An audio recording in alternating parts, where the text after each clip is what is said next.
right, everyone. Welcome back to another episode of the Conscious Currency Podcast, where we help creatives make an income while making an impact.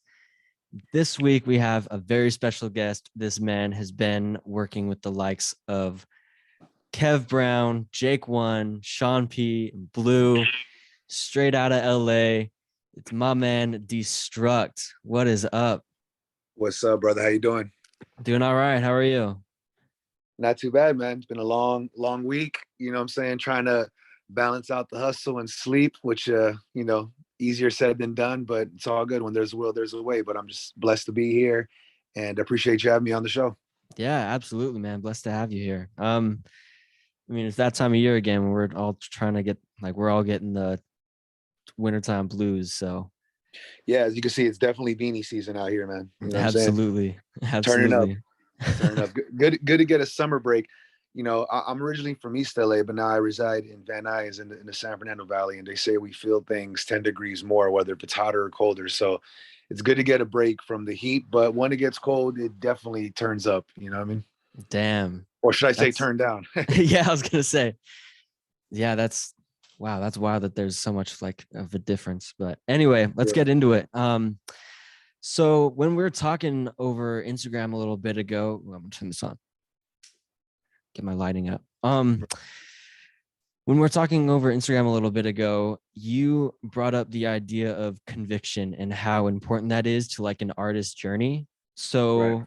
What is the story of your conviction? When did music become kind of this is something I'm interested in, to this is something I want to do with my life? Well said, man. Yeah, I appreciate that. You know, it's what I always tell my clients or people I build with. You know, the best advice I can give them is it's all about conviction, right? If you can't convince yourself, then how the hell do you expect to convince anyone else, right? So that's just like a quote and a state of mind that I just have adapted through my journeys and, just my whole, trip on this path as a musician or just as a human being in general. I feel like that's something that can apply to anything, right? Music aside. Music or hip hop was introduced to me, and I've said this story a million times, and it never gets old. I was 6, it was 94. My family's from Brazil, so my uncle was staying with me and my mom and my grandma for a little bit, and this is when I was living in West LA, and he got to connect on a cable box, so we got stolen cable, you know what I mean? And for the first time, I got introduced to this channel called Nickelodeon, which is, it's a kids channel that I'm sure you're familiar with. And they had this show called Rugrats that I just grew an affinity for. I just loved it, seeing these babies go on adventures and shit. And Crisscross, an old hip hop group from the early 90s, they did a commercial for them where they're rapping about what they do and everybody's name from the show. And it just blew me away. I was like, what is this type of music combining a show that I loved and, breaking it down right in front of me? So I don't know what it was. It sparked a fire in me, and out of nowhere, I just started freestyling. That same year, I went to Brazil for the first time, back to the homeland to see my mom's side of the family. And my mom was kind of busting my balls about yo, well, you're rapping now. Cause she would hear me freestyling and beatboxing. All of a sudden she's like, why don't you share with the family what you're doing? Right. And mind you, they don't know a lick of English, and I'm barely learning Portuguese, the native tongue, while I'm there. So my dad's from Chile, and he's a big rock fan. So he got me into Queen and AC/DC and, the classic Queen song, we will rock you. So something sparked in my head, you know what? All right, there's no beat here to perform for my family, but I do remember how We Will Rock You was, which is just stomping your feet and clapping your hands. So I'd have my family pretty much do the, stomp their feet, clap their hands, and I would freestyle to that. So it's crazy how the first year that I got introduced to hip hop, I also got introduced to rapping, beatboxing, and performing. So it's definitely and at the same time, getting introduced to my culture and my background. So definitely was a culture shock on many levels, how hip hop really came into my life, how I started embracing it. And then ever since then, I just utilized it for school projects, performances, talent shows, you name it. Then 07, when I was barely not even 18 yet, 3 days shy of 18, I started doing my first shows, where they'd have to put an X on my hand because I wasn't even old enough to be in the venue, but they let me perform and leave right after. So that's how I tapped into the scene. And it's been shit almost 15 years plus, where it's been a crazy ass journey that I'm still blessed to be here. Put out my first vinyl, put out a couple cassettes, work with legends that I listened to since then till now. And just crazy how everything comes around full circle. And it all started from that goddamn Rugrats commercial performed by Chris Cross, which I believe one of the members passed away. So rest in peace to one. I don't know if it was Daddy Mac or Mac Daddy, but yeah, man. So thanks to Rugrats for bringing me into this culture, you know? Damn, from a cartoon. That's probably the first I've heard of that. That's Yeah, incredible. you would think it's like something a little deeper, more gangster, but I was like, nah, man, it was a damn cartoon that introduced me to it. And then, I'm an only child. When my mom met my stepdad, I had got introduced to 8 stepsisters, which was crazy. And I was the youngest. And I remember just going through their CD collection, and I got introduced to like Warren G, Regulate, which was like one of my first albums that I really grasped to, and Sublime and a whole bunch of other shit. So that was the next year. So as I was, just evolving and changing my whole life from being an only child to having 8 stepsisters, I also was getting embraced and more submerged into hip hop culture and learning like, oh, snaps, there's more than just music from a cartoon. There's legendary artists that's been doing this before I was here that got me more influenced and inspired to continue pursuing and just tapping into this culture in general. Damn. So I'm just thinking about that's 2 years. In the span of 2 years, you were learning Portuguese, learning to perform, learning to beatbox, and then getting introduced to all of these different artists just in 2 years. Yeah, man, it's a trip. That's Definitely culture shock. I mean, it took me on a whole other like level. And it wasn't until I was like 12 or 13 where I started really writing, and I wanted a name to be taken more serious. I'm not going to disclose what I was called before Destruct, but when I heard Destruct, I just felt like it was a name that you just wouldn't know what to expect. I've been brought up on so many different types of music, and I feel like, my input is just as diverse as my output. So I felt like I wanted a name that you could be universal. You just wouldn't know what to expect when you heard it. Like, I think there's a rock band and maybe a DJ called Destruct, but and then on the hip hop side of things, I'm the only one really holding down that moniker and that name and representing it in a way that I feel like, y'all want to be an artist. I don't want to just be a rapper, an MC. I want to be an artist and a true contributor to the art in general. That's just more than the genre of hip hop, even though that's my main perspective and forte and music of choice. I can also dabble into jazz or alternative rock or whatever, salsa, samba. You know what I mean? Like, if it's dope, it's dope is another perspective as well that I embrace. yeah, absolutely. And sounds like you have a definition of artist that's different than just MC or producer or what have you. Right. Absolutely. That's awesome. There was another thing I wanted to ask you about, and that was I saw your mini doc recently on your YouTube channel, and you said something really interesting about how when you want people to listen to your music, do you want them to listen back and hear something different? And so it seems like there's a lot of attention to detail that you put into your rhymes. Would you mind breaking that down? Yeah, man. I appreciate that. I mean, look, I haven't seen it all. I haven't done it all, but I've been through enough to have a pretty interesting perspective on things. And, to me, perspective is everything, right? I'm going to keep saying that a lot, and probably more than conviction.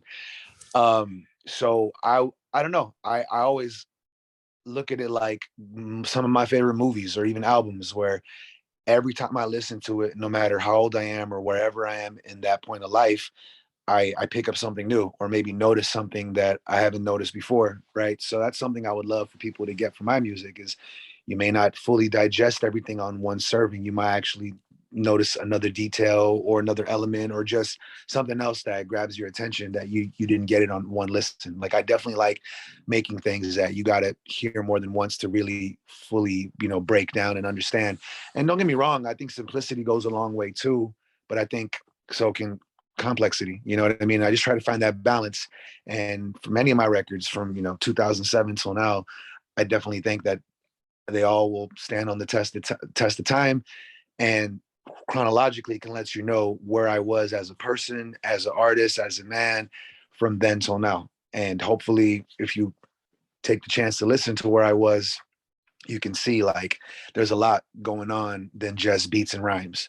Because I feel like anyone could just say how dope they are. I always wanted to bring more to the table than just exercising my skill. I wanted to talk about my family, my backgrounds, relationships. That's why I make an effort every album. I have a song that kind of digs a little bit deeper on a personal note than just me sounding cool over a beat. You know what I mean? So I'm definitely big. I'm safe to say I'm a detail oriented person in general, and I would love for the music to reflect that as well. Absolutely. I mean, I feel the same way. I love stuff when like I hear it over and over again. I'm like, I can never get tired of this because I keep finding stuff that's new. Right. It's Exactly. just incredible. Are there any artists right now that are popping that you would say that they're very detail oriented as well? I mean, to be honest, I listen to so much, you know, like I could be bumping, the internet one day or Sade the next day or some classic Mob Deep to some people under the stairs. You know, I'm really big on playlists, man. I'm really, really big on playlists. I curate my own. Like I like spanning the whole lifespan and career of artists from their solo material to their group work. You know what I mean? Like the other day I was listening to what is it, Little Brother, you know what I mean? And that Mm, expands everywhere from, Fonte to Big Pooh to even Ninth Wonder, all the elements that formulate the crew as well as their solo endeavors as well. And or for example, John Robinson, he's usually originally from a group called Science of Life from New York, and he's done a lot of stuff with MF Doom and other legendary, artists and producers. And sometimes I like even tapping into artists that a lot of people don't even hear about, like Sign, for example, from Florida, CYNE, which is another amazing group that people slept on. Because I feel like I'm in the same boat. I feel like sometimes you find those gems in the most unexpected places. I feel like the dopest music out there is the artist that you've yet to discover, and that's why my whole statement on my IG and my vinyl is the best you never heard, because I feel like I've definitely been slept on for ever, and I have no problem holding it down for the underdogs, because that's mostly what I listen to are the underdogs that don't get the shine and attention or notoriety that they deserve. You know what I mean? So um yeah, man. I would say those are just a few of who I've had, in rotation as of lately. But if you go to my Spotify and check out the playlist, I definitely get busy with that. So if there's any artists that I'm taking the time to curate their music, it's for a reason, and because they bring a lot to the table, and is exactly what inspires me and how I want to go about my artistry. damn, that's awesome. So, can I drop a link to that in the description? Yeah, yeah, for sure, Uh, absolutely. I'll, for, I'll put some of my favorites and what. I mean, if you just go to my Spotify and check out the playlist, you'll see it's like over 100. I think I'm pretty crazy when it comes to it, and it's also dope when I share it with the artists and they like it as well. Like I did one recently with the Bush Babies, which is another legendary old school group from New York, and I just sent it to them like, hey, much respect, and they were like, oh, this is awesome, and then they end up reposting it, or Superstition, or Omoka Only, like a lot of legends that like a lot of people may not be familiar with, that I'm a super fan of, that I even blessed to work with or even have them come to my studio. It's awesome when they share the playlist as well and approve my curation, yeah, that's got to be like an incredible feeling. Which that was gonna be my next question was kind of about your creative process. Like you were just mentioning something about getting that inspiration from other people. Like, so what does Yeah. that? Sorry, what does that look like? Is it like you hear something crazy and then you just make a note to yourself and write it down later, or you just start writing in that moment? Yeah, man, that's a good question, dude. It always varies, dude. Me, I'm working a lot of different projects at once. So sometimes they'll just, the producer that I'm working with will send me the beat and I just kind of, vibe to it on my own, whether if I'm hiking or just doing my day-to-day, errands or whatnot. And sometimes I'll hear a beat, I hear a sample, and another producer out, who's very open on just collabing on producing something from scratch. I'll send him a sample that I'm really feeling, and I'll tell him exactly what I want. Or if I'm lucky enough to be in the studio with them, I'll break down exactly what I want. Sometimes, as much as they want to fight me on them not feeling the idea, once they see the vision, then they'll be like, okay, and the song kind of makes itself. So it definitely varies on just me vibing out to me working with the producer to, shout out to my live band, Inner City Soul. That's a whole other process where literally I'll beatbox or hum an idea and then we'll recreate it on the keys or on a bass or on a guitar lick. You know what I mean? And really build from the ground up. So with me, there's really no limitation to how I do it. Since I've now evolved from paper and pen to writing on my phone, it made my life so much easier because, my writing is like a cross between chicken scratch and like ancient scriptures, shit that like I wouldn't be able to read if I didn't record it right then and there, because my mind thinks faster than I write. So I would literally write a scribble of a word, but in my mind I know what it is. But if I go to it back the next day, I'll have no idea. So now since I'm able to write on my phone, it makes the process so much easier. And a lot of what you hear now, I'll bang out on the first take. I've learned the more you procrastinate, the more shit doesn't happen. So I kind of just embrace the moment, what it is. And I feel like, yeah, you could always do better, but you can't recreate that moment then and there that you were feeling. A lot of times too is I'll do the Jay-Z route where I'll premeditate a freestyle, like an organized freestyle, and keep repeating the certain lines over and over and over until I have a song stuck in my head. And luckily for our phones and this new technology, I'm able to just take out the voice memo and record this organized freestyle that I put together. Sometimes it'll be every 4 bars, or sometimes a 16 will generate. And I guess it just all depends on, what the concept is and what's really pushing me to have these words come out. You know what I mean? So yeah, man, there's really no limitations when it works. I could be, whether if it's emailing back and forth, something that I'm really taking the time to write on, something that's coming off the top of my head, or something that I'm really working on hands-on with the producer or my live band. There really is no limitation on the method to the madness on how I create my music. That's hella cool. Like just taking all limitations off. Exactly. That I mean, that's the best art's made from that. So like my first thought is like Bohemian Rhapsody, taking back to a Queen example. Yeah, dude. And they But were so creative on I don't know if the film correctly, or if it really captures how they created, but how they were putting change on drums, and you know what I mean. They were getting really creative on how they're capturing all the sounds that Freddie was envisioning for that song. absolutely. And you mentioned something about pad versus phone. How has that changed your process? So much easier, bro, because I would literally be fighting myself on trying to read what the hell I just wrote. You know what I mean? And like I said, like it's less than chicken scratch. It's like literally a couple squiggles and some shit. And I'm just like, all right, I know what it is in the moment, but if I don't record it right now, it's lost forever. So transferring that to writing on my phone, it makes the process so much easier, and I'm able to bang shit out in a take or two. When it came to the pen and pad, I would need 3 or 4 takes because I wasn't able to read what the hell I wrote. And on top of like proper lighting in my studio, now it's lit up on my phone and I'm just ready to go. At the drop of a hatch. Like it just makes it so much more convenient. Wow, I didn't even think about lighting in the studio with pen and pad. Yeah, dude, the lighting is everything. That's why a lot of booths have a little spotlight for it. My studio, shout out Area 52, is very vibey. I have like just green and orange lights, spotlights on top of my studio. I mean, I have other lightings as well that throws off the studio vibe. But yeah, for pen and pad, all I have is a little green light that's towards the mic that might be not be that easy for everyone to read. That's why when it's on your phone, it's just so much easier because you can adjust the lighting and how bright or dim you want it. Yeah, absolutely. That makes a lot of sense. I was curious about that because as a student, like I'd like to take notes on pen and pad, like just through lectures, just because writing helps me understand it better than just typing. So that's why I was very curious on how those two interacted with the songwriting process.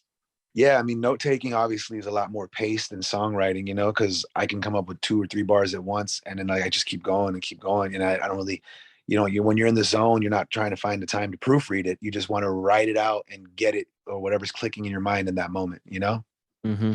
But with writing, actually in text form on my phone, usually it'll fix the word automatically, or whatever it is. I'm still able to read it a lot easier than me doing my usual chicken scratch. Yeah, absolutely. That was actually another thing about your in terms of in terms of songwriting, or actually, yeah, songwriting and directing, because I noticed you've directed like most of your official music videos. Is that correct? Yeah, well, I mean, I got a countless amount of videos, but last year, just about a year ago, we and a year and a couple in a month or two, last August, right? Last last June, I started out of nowhere a film production company with my brother, Mosaic. I just kind of got tired of, relying on people that were just unreliable and not really bringing my vision to life. And I was in New York for the first time, and I had a chance to, work with some legends like Rusty Jux in Brooklyn, and Don Pacino from the Wu-Tang family, Killer Army in Staten Island. And I didn't really have a videographer with me. I mean, there was someone there helping my girlfriend at the time, but I didn't have someone for myself. So I was like, you know what? Let me just invest on a better phone, which the cameras are pretty flawless as it is, and let me just try to do this myself. And I always had a great love for cinema. I'm a huge movie buff. I mean, I have a ridiculous VHS collection that I still collect. And I was like, you know what? Let me just intertwine my love for visuals and cinema in general to my art. And I've done enough videos to have an understanding on angles and lighting and just wide shots and close-ups in general, the basic science of what sets up a good scene. I was like, let me just apply that to my music. So whether if I was on a ferry or on a stoop in New York, I was like, let me make this work. And then I would direct my girl at the time to help me out besides whatever I filmed. You know what I mean? Gave it to my editor, and literally off me filming myself in New York for the first time, I started my own production company. And shout out to the resident people. We have about over 20 videos in our portfolio now. So if you go to my YouTube, you could check out the playlist, and it's been awesome. And our most recent one was with the legendary Medusa, who's like worked with Tupac and other legends from the Project Blowed. And it felt so awesome to completely put that vision together myself. I mean, most of what you see with the Resident People stamp is either myself filming and my boy editing, my boy Mosaic, or me and my boy Mosaic filming as well, besides his editing. But it just felt awesome to, you know, get all the resources ourselves, from the location to the lighting to the cast to the smoke provided to every and as well as the music. I mean, I executive produced and recorded myself. It just felt awesome to have a product that I completely created from scratch, from the audio to the visual side of things. You know what I mean? So Mm-hmm. besides running my own studio, Area 52, now I have my film production company, Resident People. So it's like I'm a one-stop shop for anyone that really wants to bring their vision to life as an artist. From the music to the visuals, you're coming to the right place. And I put just as much effort into who I'm working with as well as my own personal work. You know what I mean? So it's going to reflect. And the mottos for that is, let's be about results, not excuses, and it's quality over everything. So whatever I'm doing and investing time in, I got to have some kind of life quote or something that's going to really represent what are we really doing here. Absolutely. I love that. Like you just not even worried about other people. Like y'all ain't doing it. I'm gonna go do it by myself. Exactly, bro. Got my iPhone 12. My boy has a sick Sony, I believe. And it's like, it's not what you use, it's how you use it and Mm, utilizing that to the fullest. And I mean, I'm really blessed to see what we've been able to capture from nothing, just going out there, testing the waters and picking it up on our own and not depending on anyone else to make your art and, your work come to life. You know what I'm saying? Becoming more self-sustainable and, really leading by example. Talk is so cheap nowadays in this day and age that I'm like, you know what, I'd rather let my work speak for itself if you really want to get an idea of the type of artist that I am. yeah, absolutely. And actually, how so you're like very into cinematography and you're an artist, like an MC first. How has directing and producing films has that influenced your songwriting at all? Absolutely. I mean, besides me like generally talking about it, I think so, dude. It's as dilated peoples would say, I'm working the angles in more ways than one. You know what I mean? From Mm, how I set up these shots to how I'm going into songwriting. It's perspectives. It's all different perspectives, from literal perspectives on what I'm capturing to what I'm describing in the music. You know what I mean?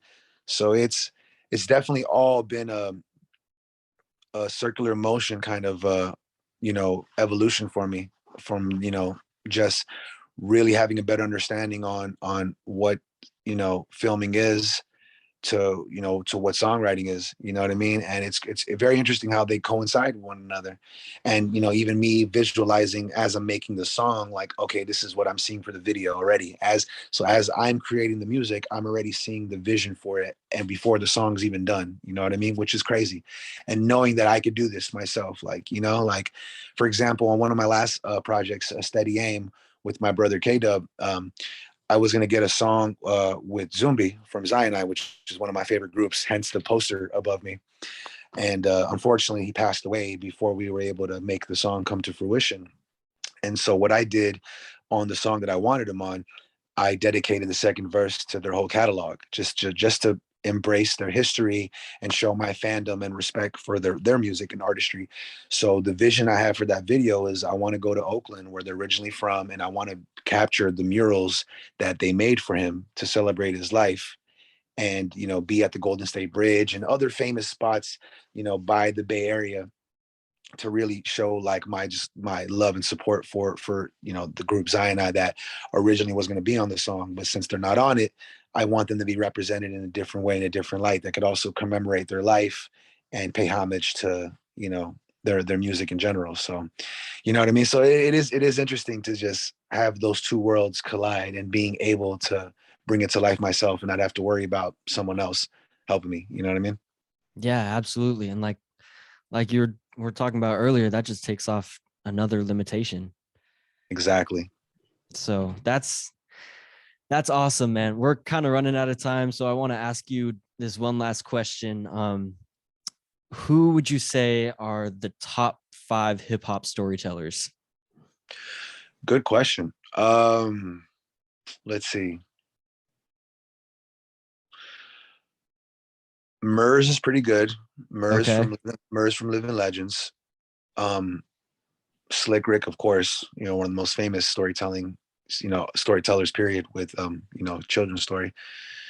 Um, I'd say KRS One. He definitely has some ill stories. Uh, shit. I'll even give Too Short some love. One of its Freak These Tales, he definitely gets busy. And last, I'm gonna say Biggie too, man. Warning still gives me the, who the hell is this? Yeah, so I still get chills listening to that song. So yeah, definitely, I'll say some of those are my top storytellers. Off top. I know there's so Yeah. much more, but yeah, off top, yeah. Oh, Biggie's incredible. I haven't heard that name yet, like come up in that question that I've asked everybody. So that's a good one for Yeah, sure. listen to Warning. Warning is a legendary storytelling song. I mean, I've dabbled in storytelling as well, but yeah, I would look at Warning as inspiration on that's how it's done, you know? Damn. Okay. Yeah, for sure. Um, Once again, thank you so much for coming on. I will send you a cassette recording of this when it comes out. You know, just to keep it hip hop. So Absolutely. I appreciate that. And I put out cassettes, man, with Kev Brown and my brother Smooth from New York. So I'm about the cassette life. I'm all about the tangibles as well as, the vinyl. So, man, appreciate you having me on, bro, and just letting me, speak a little bit of just my process on this whole music shit. And, you know what I mean? It was, I appreciate the questions and the insight, for real. yeah, absolutely, man. And we'll leave all of his links in the description, all of his music. You guys got to go check it out. He's been making music forever. It's incredible. So Thank you, brother. yeah, thank you so much, man. All right, peace out, Okay. everyone. Peace out, man.